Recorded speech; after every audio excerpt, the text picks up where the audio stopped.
వరంగల్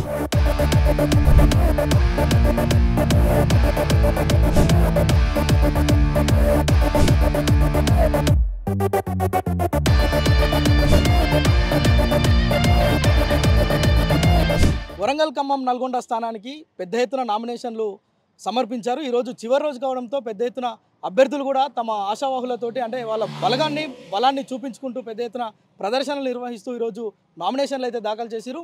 మనకు ఇక్కడ వరంగల్కి చెందిన చంద్రక్రాంతి గారు కూడా ఈరోజు నామినేషన్ దాఖలు చేశారు. అసలు నిజంగా ఎంఐఎంఈలు పోటీ చేస్తున్నారు, పెద్ద ఎత్తున డబ్బు వరద పారుతుంది. కానీ ఈ నేపథ్యంలో కేవలం పట్టభద్రుల సమస్యలను పరిష్కరించడం కోసమే పోటీలో ఉంటున్నానని చెప్తున్నారు. ఒకసారి మాట్లాడే ప్రయత్నం చేద్దాం. అన్న నమస్తే. నమస్తే.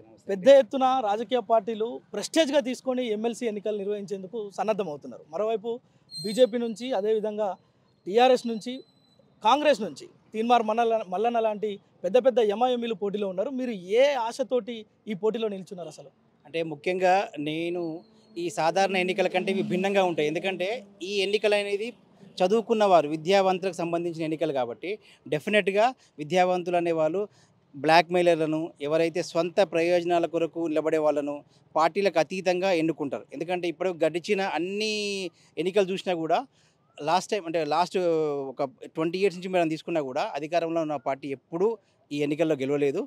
మరింకోటి ఏంటంటే ఎవరైతే నిస్వార్థంతో ప్రజలకు ఇన్ ద సెన్సు చదువుకున్న వారికి, పట్టభద్రులకు ఎవరైతే న్యాయం చేయగలుగుతారో వాళ్ళ సమస్యల మీద పోరాడేటోడు కావాలి. అంతేగాని ఎంతసేపు బ్లాక్మెయిల్ చేసుకుంటూ తర్వాత వాళ్ళ సొంత ప్రయోజనాలు చేసుకుంటూ ఉండే వాళ్ళకైతే పట్టభద్రులు అస్సలు వాళ్ళకు ఓటు వేయరు. నేను మాత్రం చెప్తున్నాను, నిస్వార్థంగా పట్టభద్రుల కొరకే నేను పనిచేస్తా. డెఫినెట్గా నేను గెలుస్తానని చెప్పేసి నాకు 100% నాపై నాకు నమ్మకం ఉంది. అంటే మీరు ప్రచార అస్త్రాలు ఏ మొదలన్నారు రేపటి నుంచి? నా ప్రచారాస్త్రం ఒకటేనండి. ఇప్పటి వరకు కూడా ప్రతి ఒక్కరు వాళ్ళ సొంత ప్రయోజనాల కొరకే, ఒకరు నిన్న 1,50,00,000 గవర్నమెంట్కి ఇచ్చిండు, ఇంకోళ్ళు ఏం చేసిండు, మా ఇన్స్టిట్యూషన్లో మేము ఫ్రీగా విద్య అందిస్తాను అంటే ఫ్రీగా ఎవరు ఎందుకు అందిస్తారండి? ఎవరు ఫ్రీగా ఇవ్వాల్సిన అవసరం లేదు. వారికి ఫ్రీగా తీసుకోకుండా ఉండడానికి వాళ్ళను పట్టభద్రులను కూడా వాళ్ళకు ఒక ఉద్యోగం వచ్చేంత వాళ్ళకి భరోసా కల్పించాలి.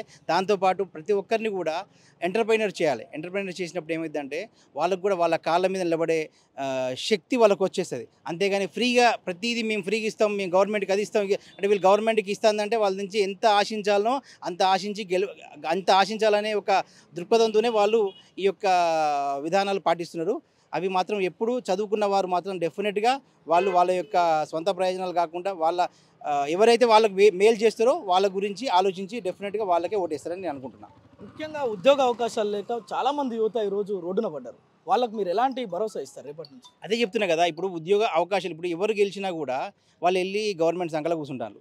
మనం వాళ్ళ తరఫున కొట్లాడేటోళ్ళు కావాలి. వాళ్ళ తరఫు కొట్లాడేటోడు ఎవరైతే కొట్లాడుతారో వాళ్ళకే విద్యావంతులు అనేది ఓటేయాలి. ఆ కొట్లాడే బ్యాచ్లో నేను ఫస్ట్ ఉంటాను. ఎందుకంటే నేను ఊర్లో పుట్టిన, ఊర్లో పెరిగిన, ఇంతకుముందు కూడా నేను ఒక ఎంపీటీసీగా చేసిన, ఒక ఎంపీటీసీ ఫోరం అధ్యక్షునిగా చేసిన. ఎందుకంటే నాకు ఊరి సమస్యలు తెలుసు, మన పట్టభద్రుల యొక్క సమస్యలు అనేవి నాకు తెలుసు.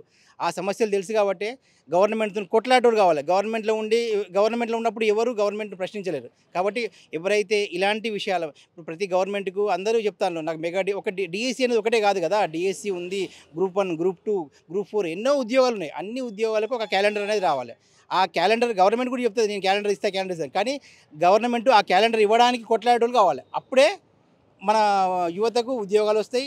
దాంతోపాటు వాళ్ళ సొంతంగా వాళ్ళ కాళ్ళ మీద నిలబడి స్కిల్ డెవలప్మెంట్ కూడా మెయిన్ అండి. స్కిల్ డెవలప్మెంట్ అనేది చాలా ఇంపార్టెంట్. ఆ స్కిల్ డెవలప్మెంట్ అనేది ఎప్పుడైతే మనకి ఇంప్లిమెంట్ అవుతుందో డెఫినెట్గా పట్టభద్రులు అనేవారు వారి యొక్క సమస్యలకు పరిష్కారం పొందుతారు. ప్రధానంగా 3 ప్రధాన పార్టీలు వారి అభ్యర్థులకు పెద్ద ఎత్తున ప్రచారం చేస్తున్నారు. తాయిలాలు కూడా సమర్పించేందుకు సిద్ధంగా ఉన్నారు. మీరు ఏ విధంగా ముందుకెళ్తారు? మీరు ఒక్కటి చెప్పండి. ఇప్పుడు నార్మల్గా మన గ్రామాలలో పనిచే సాధారణ ఎన్నికల్లో మాత్రం ఒక్కొక్క 2,000, 4,000 ఇచ్చేసి వాళ్ళ ఎన్నికలకు వాళ్ళని ఓటేయాలని చెప్పేసి కోరుకుంటారు. కానీ పట్టభద్రులకు 2,000, 4,000 ఇస్తే వాళ్ళ జీవితం గడుస్తుందా? అది మనం ఆలోచించాలి. పట్టభద్రులు కూడా ఏం ఆలోచిస్తారంటే ప్రజెంటు వాళ్ళ యొక్క నిరుద్యోగ సమస్యను తీర్చాలి. 2,000, 4,000 ఇచ్చిన వాళ్ళని ఎప్పుడైనా నమ్మినా కూడా వాళ్ళకైతే ఎవరు లాభం చేయరు. ఇప్పుడు నేను 2,000 ఇప్పుడు ఒక 15 కోట్లు, 20 కోట్లు, 50 కోట్లు, 100 కోట్లు ఖర్చు పెట్టాడు వాడు అంతకంటే దాన్ని ఎక్కువ సంపాదించాలని ఆలోచిస్తారు. కానీ ఈ 15 కోట్లు, 20 కోట్లు ఇచ్చేసి వాళ్ళు ఊరికనే వీళ్ళకి సహాయం ఎందుకు చేస్తారు? అస్సలు చేయరు. కాబట్టి ఎవరైతే మీ దగ్గరికి డబ్బులు ఇస్తానో అలాంటి వారికి మీరు అస్సలు ఎన్నుకోకండి.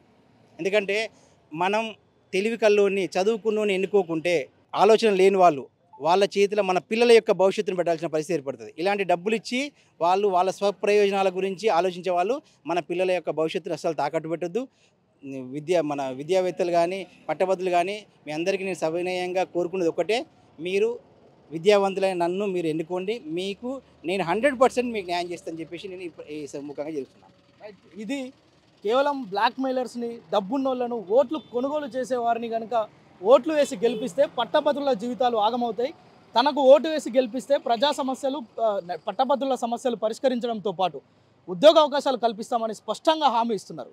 కెమెరా పర్సన్ సాయితో ప్రేమ్, సుమన్ టీవీ, నల్గొండ.